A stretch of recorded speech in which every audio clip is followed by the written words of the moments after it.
story we have been following throughout the past 2 days surrounds the superstar herself, Caitlin Clark, the WNBA star, the Indiana Fever star, Caitlin Clark. She's going to miss all the action on the court. Caitlin Clark gets hurt, and guess what? Your demand vanishes because people ain't going to pay up to see these athletes that are ungrateful that their sport's growing. People aren't paying up for that. And we are here, right here. The tickets for this game, for this All-Star game, they've dropped by 50%. What was supposed to be a victory parade turned into a public embarrassment. Caitlin Clark's All-Star homecoming in Indianapolis was meant to shatter records, sell out arenas, and cement her as the face of the WNBA. Instead, empty seats, fan boycotts, and an economic meltdown. The city plastered her image across a 34-story skyscraper. The league expected a coronation. What they got was a mutiny. How did the WNBA fumble its biggest moment in history? And what did Commissioner Cathy Engelbert finally say about the officiating that wrecked everything? The answers lay bare just how broken this league really is. When you come to Indianapolis, look, this is what everybody's been talking about. This right here, Caitlin Clark, the banner right there on the JW Marriott. It's 34 stories banner, unbelievable, is the largest banner ever on the JW Marriott. You may think about the bracket. Remember back in the NCAA tournament back in 2021? Yeah, it's bigger than that as well. 113,000 square feet. It is unbelievable. And you see what it says, from downtown in my town. No doubt, this is something that is grabbing everyone's attention. And who else better to be on that than the star herself, Caitlin Clark? Indianapolis spent months preparing for what was supposed to be the WNBA's biggest weekend ever. A replica all-star court at the airport. Local businesses stocked up. Staff was hired. Tickets gone within hours. Get-in price soared to $121. Resales peaked at over $260. Some seats hit thousands. The most expensive WNBA All-Star game in history. This wasn't just a game. It was a full-blown economic event. Really unfortunate that Caitlin Clark missed it. The crowd would have been exploding. The crowd would have been exploding. The arena would have been exploding. Oh man, a big miss as far as the WNBA is concerned. Then came July 17th. Caitlin Clark's groin injury dropped, and within hours, the entire ticket market collapsed in real time. The 262 average resale price nosedived to $64, a 75% freefall. Investors panicked, trying to offload tickets at massive losses. Even at rock-bottom prices, no one was buying. This wasn't a slow decline. This was financial carnage unfolding live on social media. From $121 all the way down to just $64 after news broke that Caitlin Clark won't be playing. These are people saying, I'm done. I don't want to watch. Caitlin Clark's not. I bought tickets solely to watch Caitlin Clark in the All-Star game. I made accommodations solely to get to Indiana to watch Caitlin Clark in the All-Star game. She is injured. I have no interest in that anymore. People are selling their tickets so much so they just want off of them. 121, okay. You want it for 100? Oh no, okay. I guess I gotta lower it to 80. Oh, you don't want to buy it for 80? Okay, I guess I'll lower it to 70. You don't want to buy it to 70? I guess I'll lower it to $64. The WNBA is paying attention to these trends, and they're seeing firsthand what Caitlin Clark is worth to this league. Here's the brutal part. This wasn't new. We've seen this movie before. When Clark sat out with a quad strain in May, Washington ticket prices dropped 47%. Chicago games cratered 71%. But those were just regular season games. This was the All-Star game, in her hometown. And the collapse was unlike anything the league had ever seen. The ticket prices, the demand fell off a cliff. And it's not just the on-court product that suffers without number 22, Caitlin Clark. The entire weekend's economic opportunities have felt the fallout. Gainbridge Fieldhouse, packed for every Fever game in nearly 2 seasons, was now staring down its first non-sellout. Local vendors were deep in the red. Restaurants and hotels braced for a ghost town. The expected boom turned into a bust as the economic ripple effects tore through downtown Indy. But when it comes to the vendors in the arena, the shops in the arena, they're not going to have the same amount of people patronize their business as they would if Caitlin Clark was there. The surrounding restaurants, the surrounding areas, the surrounding attractions, they're not going to have the same number of people patronize their business as they would if Caitlin Clark was healthy. This wasn't about one player sitting one game. It was the clearest message fans could send. Without Caitlin Clark, the WNBA isn't worth watching. No other injured star triggers this kind of collapse. The entire league's success balanced on one rookie's back. And when she's out, the whole illusion falls apart. This year, for the second time ever, the WNBA All-Star Game was supposed to feature an actual star. Normally, this celebration of pretend basketball features players that no one's ever heard of. Clark's injury didn't come out of nowhere. This was months in the making, a direct result of brutal, unchecked physical play that referees flat out refused to call. Opponents knew they could hit her without consequences, and the league let it happen. How did we get to an all-star game in Indiana where Caitlin Clark is not healthy enough to play? Well, it all started last year in her rookie season, where she received 20% of all the flagrant fouls in the league. And most of them came from Angel Reese in the Chicago Sky. And these weren't basketball plays.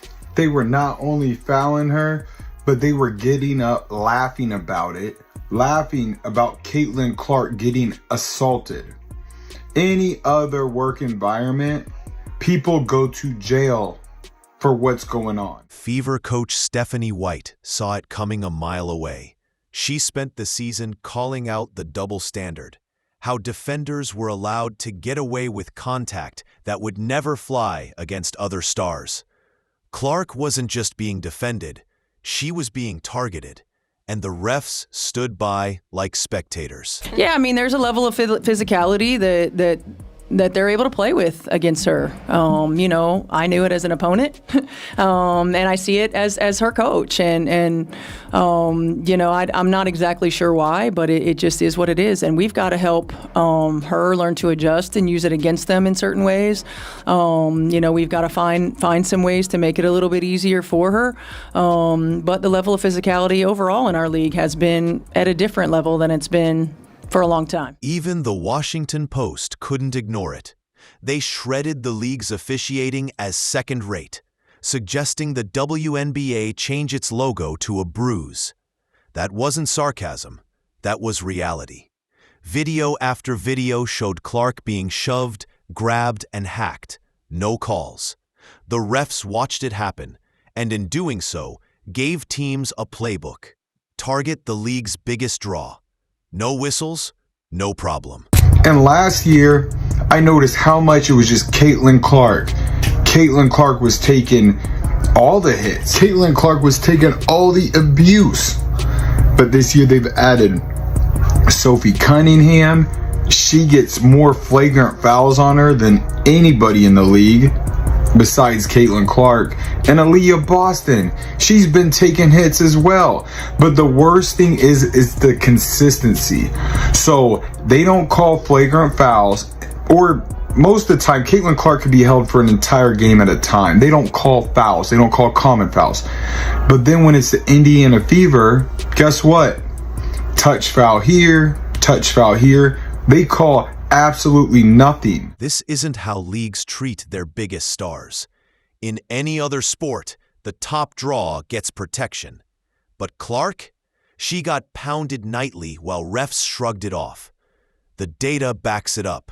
57 head and neck injuries in 2.5 seasons, with guards taking the worst of it. Lisa Leslie warned in 2006 that groin injuries linger.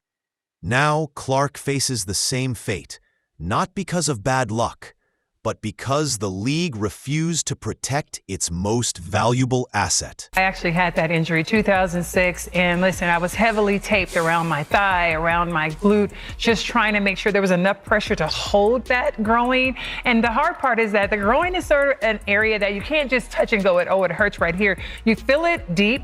You have to get a lot of deep treatment, whether it's ice and heat and rest. Well, Caitlin Clark, she can't find a lot of rest right now because she's mid-season. But I think that injury is really tough because it lingers. No matter how much medicine you take, you can feel fine. You get back out there, one move, one change of direction, and boom, you're right back feeling that same type of pain. So it's going to be a tough injury that she's going to have to manage. How long did it take you to recover from? To be honest, Tracy, I play tennis and I can still feel that injury linger because I don't know that it ever really goes away. You just learn to manage and play with it. As the boycott grew and ticket prices tanked, all eyes turned to Commissioner Cathy Engelbert. This was her moment to lead. Instead, she gave fans exactly what they didn't want: a sanitized corporate statement that dodged every issue. A bunch of players and coaches over the last few days have complained without being fine-worthy about officiating. I just want to see about your thoughts on if officiating is an issue and how it can be improved. Because clearly there seems to be problems or disconnect between what players and coaches feel and what officials are actually calling. Pressed on the officiating during All-Star Weekend, Engelbert offered the usual exec speak: productive meetings, shared goals, and positive dialogue. But fans weren't asking for diplomacy. They were asking for accountability. They wanted refs held responsible for letting their favorite player get bullied off the court. They got PR fluff instead. I know as a fan of sports for 60 years now, I know that no one's ever happy with officiating. All sports deal with it, but we're working hard to make sure we're putting the best product out on the court, and our officiating then follows that. While small businesses bled and fans walked away, Engelbert was talking profitability and team culture. She acted like the house wasn't on fire while it burned behind her. What fans wanted? A statement saying, "We failed, we'll fix it." What they got? Corporate jargon. And it made everything worse. They play against Breanna Stewart. She goes to the line 14 times. Asia Wilson goes to the line 13 times. And Aliyah Boston can't play 20 minutes in a game without being on the bench in foul trouble.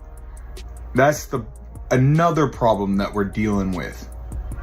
But like I said, this year, it's not just Caitlin Clark. If you wear that Indiana Fever jersey, consider it done. The refs are not going to be fair, and they are going to cheat and do whatever it takes to do what the higher-ups say. Her tone-deaf leadership shattered fan trust. Clark's injury was the league's fault, and they refused to own it. So fans stopped showing up. The All-Star Game, once hyped as a celebration, turned into a cautionary tale. Empty seats, low energy, sloppy basketball. What should have been a marquee event felt more like a preseason scrimmage nobody asked for. I mean, you're going to mess around and a large, massive group of fans are going to be like, enough is enough. We've never had to see anything like it in sports, but you don't see these other leagues going around talking crazy about their fan bases all the time like this league does. It's continuous. They're running their mouth about the people that are paying money to see them. You don't have other jobs where people walk up. You're in a public job that's in front of the world. The 4-point shot gimmick just made it worse. Defense, gone. Effort, absent. It turned into a glorified layup line of missed threes and zero intensity. The most talked about moment? A mascot trying to recruit Clark. Let that sink in. A mascot had more relevance than the actual game. Mascot is going through Caitlin shit. Yeah, just going through, I'm going to tell you, Aliyah Boston, let's break down her face right now. I am not happy with the Liberty mascot invaded our home turf right here. I mean, that mascot's cute. That mascot's cute. It is. She's having fun, but, you know, it's the Liberty mascot. So, of course, that is what everybody notices, right? After the meeting, the WWE style meeting in the back of the arena, right? As the heels are all meeting together, Breonna Stewart and Sabrina and Sandy Barndello, basically the Liberty, and of course the recruiting into the Four Horsemen. They're recruiting Caitlin Clark. This was the WNBA's first real test without Clark, and they failed spectacularly. The All-Star Weekend stripped away the hype and exposed the uncomfortable truth. This league is built on one player. Without her, there's nothing holding it up. And unless the league starts protecting its stars and listening to its fans, this Clark crash won't be a one-time event. It'll be a warning of what's to come.